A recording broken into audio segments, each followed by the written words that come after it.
আমার ছেলে ঘুমাসি আসছিল, আমার ছেলে যখন ওরকম হয়, ছেলে যখন ঘুম পাড়তেছিল, ঘুমের সালে তুলে জুস হয় এই কামটা করেছে। আমার ছাওয়াল ভালো ছাওয়াল, এই ছাওয়াল মরা ছাওয়াল না, কোনো জায়গায় কোনো বিষের বোতল আসছিল না। যেখানে বিষের বোতল পাইছি খালি বোতল, আমি সব এখানে পুকুর আছে পুকুরের ভিতর ফেলাই দিছি। কোনো জায়গায় একটা বিষের বোতল, বিষের গ্যাস ট্যাবলেট কোনো জায়গায় কিছু আসছিল না। একটা দানাদার কি একটা দানাদারের প্যাকেট, দানাদারের গুঁড়া কিছুই আসছিল না। কি পাইছেন আপনারা, কি পাইছেন, কি খাওয়াইছে? ডাক্তার বলেছে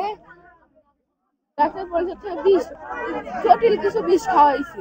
আপনারা কিছু দেখতে পাইছেন কি? আমি কিছু দেখিনি। আমার স্বামী বলছিল দুষ অল্প আছিল, অল্প দুষ খাওয়াইছে। আর আমার স্বামী এখন বলতেছে যে ভরা জুসের বোতল খাওয়াইছে, কিন্তু কি জুস?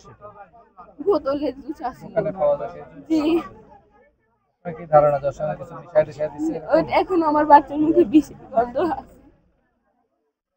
আমি কেবল শুকলাম আমার বাচ্চার মুখে। তো দাদি বিষ হবে। আমার বাচ্চা পেট আছে থেকে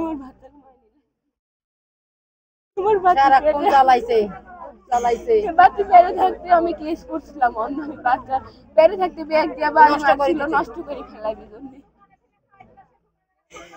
এতদিনও মারতে পারিছিল না, এতদিন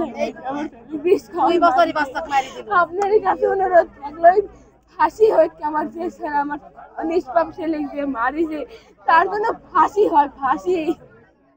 আমার ছেলের গা প্রতিজ্ঞা করে কইছি আমি যে তোমাকে মারিছে বাবা, আমি কিন্তু শাস্তি দিয়েছি, দয়া করে আপনি আজ শাস্তি দেন। নিষ্পাপ শিশু আর কেন কোনো দোষ না, আর কোনো দোষ নাই, ও কোনো কারোর কাছে দোষ করেনি।